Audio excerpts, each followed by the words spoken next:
നിങ്ങളല്ലേ ആ കുത്തുകിട്ടിയ ആളിനെ കൊണ്ടുവന്നത്? ക്ലോസ് റിലേറ്റീവ് ആണോ? എങ്കിലും ഡോക്ടർ ഓപ്പറേഷൻ ചെയ്യൂ. പോലീസ് കേസാ. ഞാൻ ക്ലോസ് റിലേറ്റീവ് ആണ്. എങ്ങനെയെങ്കിലും എന്റെ ഭർത്താവിനെ. ഭർത്താവോ? ഇതിൽ കൂടുതൽ എന്തോന്ന് ക്ലോസ് ആവാന്? ഡേ ഇതൊന്ന് ഒപ്പിട്ടെ. ഇവിടെ ഇവിടെ വൈഫൊന്നും കൂടി എഴുതേരെ. അതില്ലാന്നും പറഞ്ഞൊരു പ്രശ്നം വേണ്ട. ആംബുലൻസിൽ ഇരുന്ന് കുട്ടി മലയാളത്തിൽ നിലവിളിച്ചു എന്ന് അതിന്റെ ഡ്രൈവർ വന്ന് പറഞ്ഞു. അതാ ഞാൻ തന്നെ കടലാസം കൊണ്ട് വന്നത്. കേരളത്തിൽ എവിടെയാ? ഒക്കെ പറയാം, ഒന്ന് വേഗം ചെല്ലു പ്ലീസ്. വളരെ സീരിയസാ.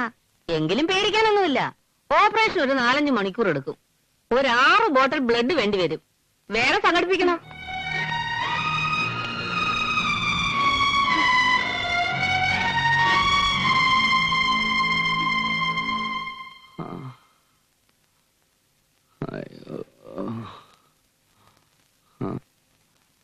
സാറേ സാറേ സാറേ, ഇത് ഞാനാണ്, സാറിന്റെ ദാസൻ ദാസൻ ദാസൻ. സിസ്റ്ററെ ജൽദിയാവോ, സാറിന്റെ ബോധം പോയേ. നീ എന്തിനാണ് നിന്റെ സിസ്റ്ററെ വിളിക്കുന്നത്? ഇത് നിന്റെ വീടാണോ? വീടല്ല സാറേ, ഇത് ആശുപത്രിയാണ്. സാറിനെ ആരോ നിരത്തിലിട്ട് കുത്തി കുടലെടുത്തു. ഓപ്പറേഷൻ ചെയ്ത് ആ കുടലെടുത്ത് അകത്തിട്ട് ഡോക്ടർമാർ തുന്നിക്കെട്ടി. ഇനി കുഴപ്പമൊന്നുമില്ല.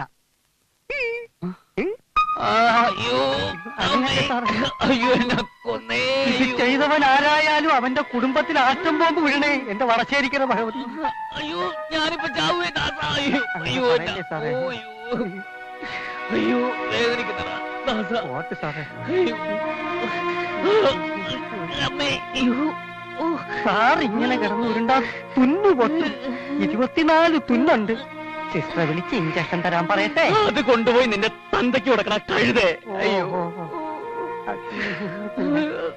സിസ്റ്ററെ സിസ്റ്ററെ സിസ്റ്ററെ സിസ്റ്ററെ. അയ്യോ, എന്നെ കൊന്നേ. അയ്യോ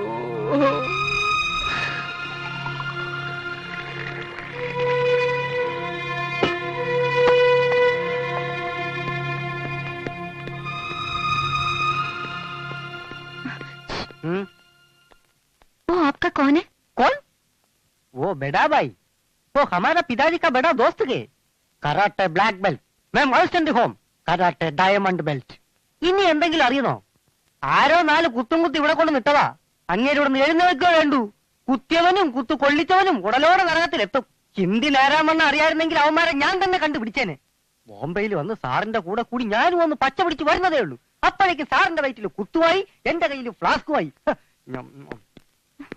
സോറി, ഞാൻ പറഞ്ഞതൊന്നും മനസ്സിലായി കാണത്തില്ല. ആപ്കാ നാം ക്യാ ഹേ? बदमाश. ഓ, ഡോക്ടർ ആണല്ലേ, അങ്ങനെ പറ. ഹസ്ബൻഡിനെ കണ്ടില്ലേ? കണ്ടു, ഇഞ്ചക്ഷൻ എടുത്തു, ഉറങ്ങ. ആള് ഭയങ്കര പേടിത്തൊണ്ടനാണല്ലേ. ഇത്തിരി വേദനിച്ചാ മതി, എന്താ നിലവിളി? നിങ്ങൾക്ക് നല്ല ഭാഗ്യമുണ്ട്. കൊണ്ടുവരുമ്പോഴേ ഒരു ഹോപ്പും ഇല്ലെന്നായിരുന്നു ഡോക്ടർ പറഞ്ഞത്. വീട് എവിടെയാ? വീടോ? വീട് ഞാൻ ജനിച്ചത് സിംഗപ്പൂരായിരുന്നു. പിന്നെ വളർന്നത് ഡൽഹിയിലും കൽക്കത്തയിലും മറ്റും. അങ്ങനെ. കല്യാണം കഴിഞ്ഞിട്ട് എത്ര നാളായി? 5-6 വർഷമായി. എത്ര കുട്ടികളുണ്ട്? അദ്ദേഹത്തിന് കുട്ടികളുണ്ടാവില്ല. അയ്യോ, കഷ്ടം. ഞാൻ അറിയാതെ ചോദിച്ചു പോയി. I am sorry. It's all right. ദേ ഒന്ന് നിക്കണേ, ഒരു കാര്യം ചോദിക്കാൻ മറന്നുപോയി. ഹസ്ബൻഡിന്റെ പേരെന്താ? അത് ഞാൻ ഇതുവരെ കേസ് ഷീറ്റിൽ എഴുതിയിട്ടില്ല. അന്നത്തെ പരിഭ്രമത്തിന് ചോദിക്കാനും വിട്ടുപോയി. അതെനിക്ക് അറിഞ്ഞൂടാ. അല്ല, ഞാൻ കണ്ണാന്നാ വിളിക്കാറ്. കണ്ണാന്ന് വിളിച്ച് വിളിച്ച് ശരിയായ പേര് ഞാനും മറന്നു. അതൊക്കെ ഒരു ഭാഗ്യമാണ് കുട്ടി. അതാണ് യഥാർത്ഥ സ്നേഹം. പോയോ? 1 മണിക്കൂറായി ഞാൻ ആ പൈപ്പും പിടിച്ച് നിൽക്കാൻ തുടങ്ങിയിട്ട്. ഒരു തുള്ളി മൂത്രം പോകുന്നില്ല ദാസ. വയറിനകത്താണെങ്കിൽ ആകെ ഒരു തരിപ്പും. അവന്മാര് കുത്തിയപ്പോ ഇനി അതങ്ങനെ മുറിഞ്ഞു പോയിരിക്കുവോ? എന്ത് ചോദിച്ചാൽ ഈ കുത്ത് കിട്ടിയ കാര്യം മാത്രം നീ എടുത്തു പറയണ്ട. ഇതൊക്കെ ആണുങ്ങൾക്ക് പറഞ്ഞിട്ടുള്ളതാ. ഒരു പെണ്ണിനെ രക്ഷിക്കാൻ വേണ്ടി ഞാൻ 1-2 കുത്തു വാങ്ങി. എന്നെ കുത്തി നിലത്തിട്ടിട്ട് ആ കാട്ടാളന്മാർ അവളെയും കൊണ്ട് പോയിട്ടുണ്ടാവും. അവളെ പറ്റി നീ എന്താ ചിന്തിക്കാത്തത്? പെണ്ണുങ്ങളെ കുറിച്ച് ചിന്തിക്കാൻ പറ്റിയൊരു ദേഹമല്ല എന്റേത്. ഈ തടി കയറാവുന്ന മനുഷ്യത്വം കാണിച്ചിട്ട് സാറിന് ഇപ്പൊ എന്താ കിട്ടിയത്? വയറിന് 24 തുന്നോ? അത് പിന്നെ സഹിക്കാം. ഈ മൂത്രം പോവാത്തതിന് ഇപ്പൊ എന്താ ചെയ്യാ? അതിനി വേറെ ടാപ്പിടേണ്ടി വരുമോ? ഇതിനുള്ള ഉത്തരം ഞാനൊന്ന് എഴുന്നേറ്റിട്ട് നിനക്ക് സൗകര്യം പോലെ പറഞ്ഞുതരാം. അതുവരെ നീ ഒന്ന് ക്ഷമിക്കും. സിസ്റ്റർ അല്ലേ പറഞ്ഞ് എന്തോ മരുന്ന് വാങ്ങിക്കാനുണ്ടെന്ന്. ആ പ്രിസ്ക്രിപ്ഷൻ ഇങ്ങോട്ട് കൊടുത്താൽ ഇവനത് വാങ്ങിത്തരും. അതൊക്കെ വാങ്ങിച്ചു തന്നിട്ടില്ലേ സാറിന്റെ ഭാര്യ ഇവിടെ വന്ന് സാറിനെ കണ്ടിട്ട് ഓഫീസിൽ പോയത്? എന്നെ കണ്ടിട്ടോ? ഏത് ഭാര്യ? ഏത് ഓഫീസില്? സാറിന്റെ ഭാര്യയല്ലേ കുറച്ച് നേരത്തെ ഇവിടെ വന്നിട്ട് പോയത്? ഇങ്ങനത്തെ ഓരോ സാധനത്തിനെ ഒപ്പം നിർത്തി ഇല്ലാത്ത ഇൻഫെക്ഷൻ ഉണ്ടാക്കുന്നതിൽ നല്ലതല്ലേ സ്നേഹമുള്ള ഭാര്യ ഒരാഴ്ചത്തെ ലീവ് എടുത്ത് അടുത്തിരിക്കുന്നത്? സാറിന് അവരോട് ലീവ് എടുക്കണ്ടെന്ന് പറഞ്ഞത്? ഞാൻ അങ്ങനെ ആരോടും പറഞ്ഞിട്ടില്ല. ആരാ നിങ്ങളോട് നുണയൊക്കെ പറഞ്ഞു തന്നത്? ഇത് നുണയൊന്നുമല്ല, സാറിന്റെ ഭാര്യ തന്നെയാ പറഞ്ഞത്. മരുന്നെല്ലാം വാങ്ങി ഞങ്ങളെ ഏൽപ്പിച്ചിട്ട് ഇതുവരെയുള്ള സകല ബില്ലും കെട്ടിയാ അവര് പോയത്.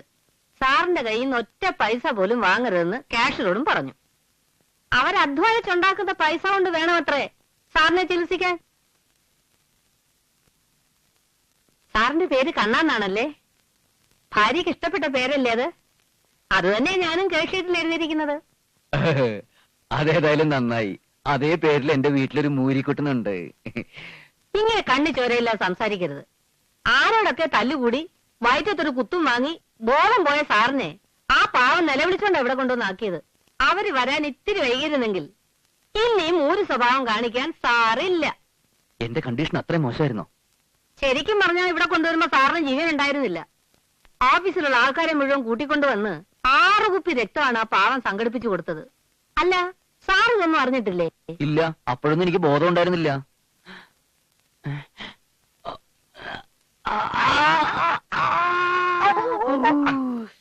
ഇത്രയ്ക്ക് വേദനിക്കാനൊന്നുമില്ല. ഇതിലും വലിയ വേദനയായിരിക്കും പാവം ആ പെൺകുട്ടിയുടെ മനസ്സിൽ. സാറ് പറഞ്ഞ ഒന്നും സിസ്റ്റർ കാര്യമാക്കണ്ട. ഞാൻ സത്യം പറയാം, സാറും ഭാര്യയും തമ്മിൽ ചെറിയൊരു സൗന്ദര്യ പ്രശ്നമുണ്ട്. ഈ കുത്തുകൊണ്ട് അത് പരിഹരിച്ചിട്ടില്ല, അത്രയും നല്ലത്. അവരിനിയും വരുമോ സിസ്റ്ററെ? പിന്നെ വരാതിരിക്കുവോ? എന്ത് പ്രശ്നം ഉണ്ടെങ്കിലും കെട്ടിയും ചാവാൻ കിടക്കുമ്പോ ഏത് ഭാര്യയും വരും. ഇവര് തമ്മിൽ ഇങ്ങനെ ഒരു പ്രശ്നം ഉള്ളതുകൊണ്ട് പല പെണ്ണുങ്ങളും സാറിനെ പറ്റിക്കാൻ ശ്രമിക്കാറുണ്ട്. സിസ്റ്റർ കണ്ടത് സാറിന്റെ ഭാര്യ തന്നെയാണോ എന്നാ എന്റെ സംശയം. കണ്ടാലെങ്ങനെ എന്നെക്കാൾ ഭംഗിയുണ്ടോ? ഇത്രയും ഭംഗി ഏതായാലും ഇല്ല. ആ, എന്നാലത് സാറിന്റെ ഭാര്യ തന്നെ. എന്റെ പൊന്ന് സിസ്റ്റർ, ഞാൻ കണ്ണനല്ല. എന്റെ പേര് ജയദേവെന്ന. ഞാൻ കല്യാണം കഴിച്ചിട്ടില്ല. നിങ്ങൾക്ക് കുട്ടികളുണ്ടാകത്തില്ല എന്ന് വെച്ച് കല്യാണം കഴിച്ചിട്ടില്ല എന്നൊക്കെ എന്തിനാ കള്ളം പറയുന്നത്? കുട്ടികളുണ്ടാവില്ലേ? ആർക്ക്? നിങ്ങൾക്ക്. ആര് പറഞ്ഞു? ആര് പറഞ്ഞു? ദേ സിസ്റ്ററാണോ മദറാണോ ഞാൻ നോക്കൂല. ഒരൊറ്റ കുത്തു കിടപ്പില്ലേ? അത് അത്ര വലിയ പ്രശ്നമാക്കി നിങ്ങൾ പരസ്പരം പിണങ്ങണ്ട. ഇവിടുന്ന് ഡിസ്ചാർജ് ആയി പോകുന്നതിന് മുൻപ് ഡോക്ടർ കുൽക്കർണിയെ ഒന്ന് കാണണം. അദ്ദേഹം നിങ്ങൾക്ക് ഒരു ഓപ്പറേഷൻ നടത്തേണ്ട പ്രശ്നമേ ഉള്ളൂ.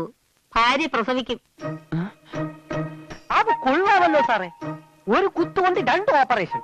നമുക്ക് അതും അങ്ങ് നടത്താം. ദേ, നിങ്ങളായി സാറിനെ ചീത്തയാക്കുന്നതെന്നാ അവരെന്നോട് പറഞ്ഞു. ഞാനോ? വെറുതെ എന്തിനാടോ ഒരു കുടുംബം കലക്കുന്നത്? അത് കൊള്ളാമല്ലോ. ആരടാ അവള്? അത് ഇവിടുത്തെ ഒന്നിനും കൊള്ളാത്തൊരു നഴ്സാ സാറേ. അതല്ലടാ, പിന്നെ എനിക്ക് ആണത്തുമില്ല എന്ന് പറഞ്ഞ എന്റെ ആ ഭാര്യ ഏതാണെന്ന്. സാർ ഈ ദാസനോട് സത്യം പറ. ഈ ബോംബെയിൽ ഏതെങ്കിലും സ്ഥലത്ത് ഞാൻ അറിയാതെ സാറ് വല്ല ആണത്വം തെളിയിക്കാൻ പോയോ? വകുപ്പ് മാറി ചെന്നപ്പോ ഇനി അവര് തന്നെ സാറിനെ കുത്തിയതാണോ? അല്ലേ?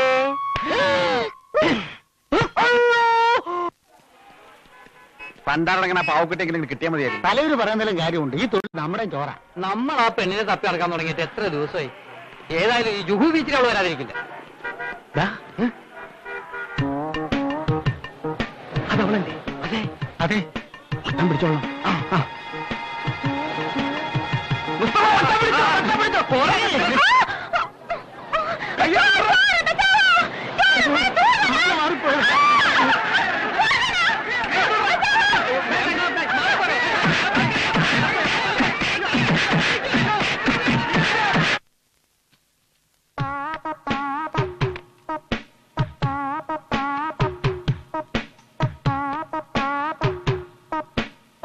നേര് പറഞ്ഞ ഈശ്വരനെ നിങ്ങൾ എന്റെ അടുത്ത് എത്തിച്ചത്.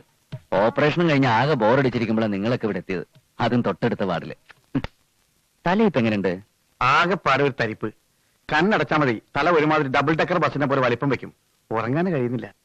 ഇതെങ്ങനെയാ 3 ആള് ഒരേ സമയത്ത് തല കുത്തിരിക്കുന്നത്?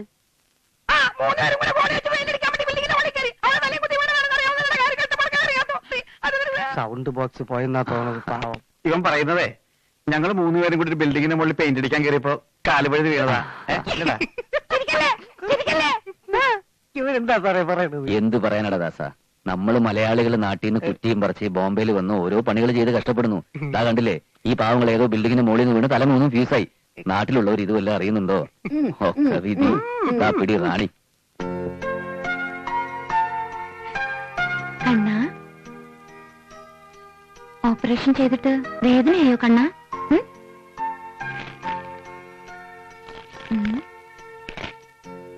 എന്താ നിന്റെ വയറ്റില്? ആ കള്ളന്മാര് കുത്തിയ കത്തി ഇപ്പോഴും അകത്ത് കിടക്കുന്നുണ്ടോടാ കണ്ണ? അതെന്തിനാ കള്ളന്മാര് എന്റെ പിന്നാലെ നടക്കുന്നേ? ഹോസ്പിറ്റലിൽ വന്ന് ഞാൻ നേരിട്ടൊന്ന് കണ്ടോട്ടെ, ഈ കാര്യങ്ങളൊക്കെ ഒന്ന് പറഞ്ഞോട്ടെ. ശ്രദ്ധിച്ചു കേൾക്കൂ. അതോ നേഴ്സിനോട് അനാവശ്യം പറഞ്ഞതിന് എന്നെ ചീത്ത വിളിക്കോ? എന്താ കണ്ണന്റെ ശരിക്കുള്ള പേര്? കണ്ണന്റെ ഒരു പെട്ടി എന്റെ അടുത്തുണ്ട്, അത് ഞാനൊന്ന് തുറന്നോട്ടെ.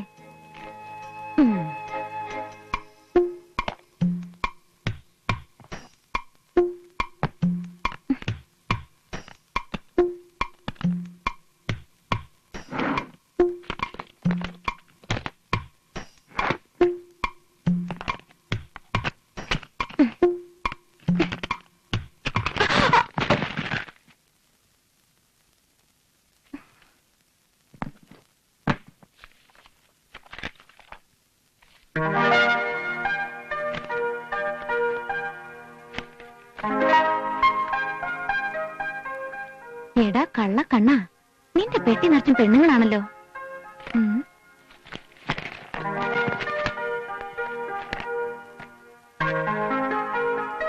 പേരുമില്ല അഡ്രസ്സുമില്ല, ഇത് തനി കള്ളക്കണ്ണൻ തന്നെ.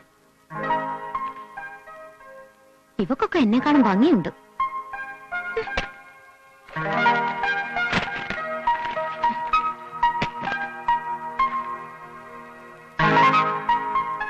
Best wishes Jayadevan.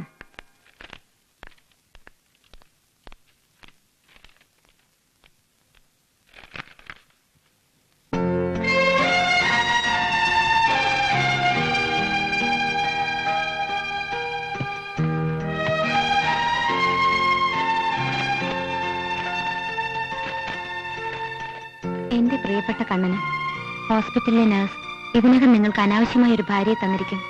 എന്നോട് ക്ഷമിക്കുക. ഓഫീസിലേക്ക് പോകുമ്പോഴാണ് മുൻപരിചയമില്ലാത്ത ആരൊക്കെയോ എന്റെ പിന്നാലെ വന്ന് എന്നെ പിടിച്ചുകൊണ്ട് പോകാൻ ശ്രമിച്ചത്.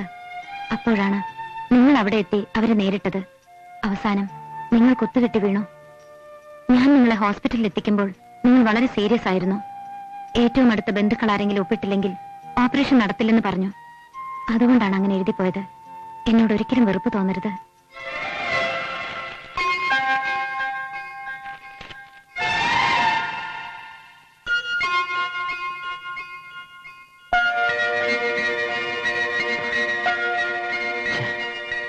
ഭാര്യയെ കാണാനാണോ സാറേ കിടന്ന് ഓടുന്നത്? അവര് ഇപ്പൊ അങ്ങോട്ട് ഇറങ്ങിയതേ ഉള്ളൂ. അത് ശരി, അപ്പൊ ഇത് അവള് കൊണ്ടുവച്ചതാണല്ലേ? ഞാൻ വിചാരിച്ചു ഇവിടെ ഇങ്ങനെ അസുഖം മാറി പോകുമ്പോ ബൊക്കെ കൊടുക്കലൊക്കെ ഒരു പതിവായിരിക്കുന്നു. പിന്നെ ഡോക്ടർ ഒന്ന് ഓടാനും പറഞ്ഞു. സാറ് കിടന്ന് ഉരുളുകയൊന്നും വേണ്ട. ഈ അന്നമ്മ കൊറേ കണ്ടതാ. ഭാര്യ കൊണ്ട് തന്ന ബൊക്കെ ഇങ്ങനെ കെട്ടിപ്പിടിക്കാമെങ്കിൽ ഭാര്യ ഇതുപോലെ തന്നെ കെട്ടിപ്പിടിക്കാം. ആരും ഒന്നും പറയത്തില്ല. ആ സാറേ, പോകുന്നതിന് മുൻപേ ആ ഡോക്ടർ കുൽക്കർണിയെ ഒന്ന് കാണണം. ഈ കുൽക്കർണി ആരാ? ബ്രഹ്മാവോ? അങ്ങേർക്ക് ഈ കാര്യത്തിൽ വല്ല ഓപ്പറേഷൻ വേണമെങ്കിൽ എന്നെ വന്ന് കാണാൻ പറ. എനിക്കൊരു കുഴപ്പമില്ല. എന്ത് ഞാൻ സഹിക്കും. എന്റെ ആണത്തത്തെ തൊട്ട് കളിക്കരുത്.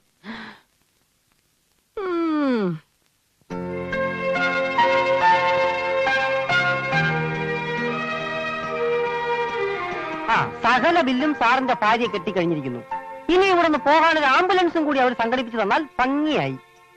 ആരാണ് സാറേ സാറിന്റെ ഇത്രയും സ്നേഹമുള്ള ആ ഭാര്യ? ഈ പൂക്കളാണ് സത്യം. എനിക്കും ഇപ്പൊ അവളെ കാണുന്നുണ്ട്. അതവളാടാ. ഏതവള്? ആരെ രക്ഷിക്കാൻ വേണ്ടി വയറിനിട്ട് ഞാൻ കുത്തുവാങ്ങിയോ അവളാണ് ഇതൊക്കെ ചെയ്തത്. കുത്തുകൊണ്ട് ബോധം പോയി എന്നെ രക്ഷിച്ചതും മറഞ്ഞു നിന്ന് സഹായിച്ചതും ഒക്കെ അവളാ. നേര് പറയാലോ, ഇപ്പോ മനസ്സിന് വല്ലാത്ത സന്തോഷം തോന്നുന്നു. അവളീ കളി കളിച്ചില്ലല്ല, അവൾ രക്ഷപ്പെട്ടു എന്നറിഞ്ഞല്ലോ. അത് തന്നെ വലിയ സമാധാനായി. ഇതും അവരുകൊണ്ട് വെച്ചതാ? ഇത് മാത്രമല്ല, ദാ എന്റെ ബ്രീഫ് കേസും തിരിച്ചു കിട്ടി. പക്ഷെ അവളൊന്ന് കാണാൻ കഴിഞ്ഞില്ലല്ലോ. അതിനുമുമ്പ് അവള് പൊക്കളഞ്ഞു. നീ എന്നോട് ആലോചിക്കുന്നു? അല്ല, ഞാൻ ആലോചിക്കുകയായിരുന്നു. പടച്ചോൻ കാണിച്ചു തരുന്ന ഓരോ വഴികളെ സാറിന് കാണിച്ചു തരുന്ന ഈ വഴി കണ്ട് നാളെ രണ്ടും കൽപ്പിച്ച് ഞാനും ഏതെങ്കിലും ഒരു പെണ്ണിനെ രക്ഷിച്ചു നോക്കിയ അവൾ വലിയ പടക്കാരിയായിരിക്കും. എനിക്കിതുപോലെ ബൊക്കയും കത്തുവും തന്നില്ലെങ്കിലും എന്തെങ്കിലും അറിഞ്ഞ് സഹായിച്ചാൽ മതിയായിരുന്നു. എന്റെ കുടുംബം രക്ഷപ്പെട്ടേനെ. സാറിന് വിഷമമുണ്ടല്ലേ? സാരമില്ല, ഇതിപ്പോ ചുരുക്കി പറഞ്ഞാൽ നിശ്ചയം കഴിഞ്ഞ പോലായി. ഇനി താലി കെട്ടേ ബാക്കിയുള്ളൂ. നമുക്കവളെ തപ്പാം. ഈ ബോംബെയിൽ അവൾ എവിടെ പോയി തപ്പാനാ? എനിക്ക് അവളുടെ ഒരു കാര്യം അറിഞ്ഞൂടാ.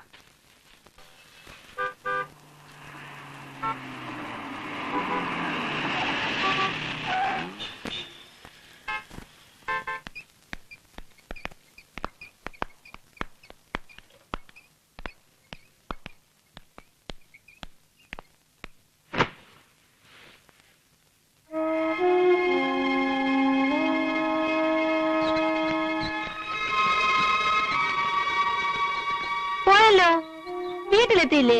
ഇല്ല, ഞാനും ഇത്തിരി വൈകി. കണ്ടിട്ട് പോയാ മതി എന്ന് കുട്ടിയോട് ഞാൻ അപ്പോഴേ പറഞ്ഞതല്ലേ. ആ ബൊക്കയും പിടിച്ച് കുട്ടിയെ നോക്കി വരാന്ത മുഴുവൻ ഓടി നടക്കുകയായിരുന്നു. പാവം സ്നേഹ കുട്ടി. കുട്ടിയോട് നല്ല സ്നേഹമുണ്ട്, അത് പുറത്ത് കാണിക്കുന്നില്ലെന്നേ ഉള്ളൂ. കുട്ടിക്കൊരു കുഞ്ഞിനെ തരാൻ കഴിയാത്തതിൽ അദ്ദേഹത്തിന് നല്ല ദുഃഖമുണ്ട്. ആ മുഖം കണ്ടാൽ അറിയാം. ഇവിടുത്തെ ഒരു ഡോക്ടർ കുൽക്കറിനെ പറ്റി ഞാൻ കുട്ടിയോട് പറഞ്ഞിട്ടില്ലേ? അബദ്ധവശാൽ ഞാൻ ആ കാര്യം കുട്ടിയുടെ ഭർത്താവിനോടും പറഞ്ഞു നാവെടുത്തില്ല. എന്റെ നേരെ ചാടിക്കയറി. പിന്നെ ഞാനും കണ്ടിട്ടില്ല. ഞാൻ സത്യം പറയാം, അത് സിസ്റ്റർ കരുതുന്ന പോലെ ഞങ്ങൾ തമ്മിൽ അങ്ങനെ ഒരു ബന്ധമൊന്നും. ഒന്നും പറയണ്ട, തെറ്റ് നമ്മുടെ ഭാഗത്താ. എത്ര വന്നാലും എന്തെല്ലാം പ്രശ്നം കുടുംബത്തിലുണ്ടായാലും നമ്മൾ പെണ്ണുങ്ങൾ അങ്ങേയറ്റം വിട്ടുവീഴ്ച ചെയ്യണം. എന്നാലേ കുടുംബത്തിനൊരു ഉറപ്പുണ്ടാവൂ. കുട്ടിക്കറിയാവോ, 14 വർഷമായി ഞാൻ ഈ ഹോസ്പിറ്റലിൽ ജോലി ചെയ്യുന്നു. ഇത്രയും നല്ല സ്വഭാവമുള്ള ഒരു പേഷ്യന്റിനെ ഞാൻ കണ്ടിട്ടില്ല. നേഴ്സുമാർക്കൊക്കെ എന്തെങ്കിലും ഒരു കംപ്ലൈന്റ് വേണ്ടേ? ഒരു നല്ല മനുഷ്യൻ.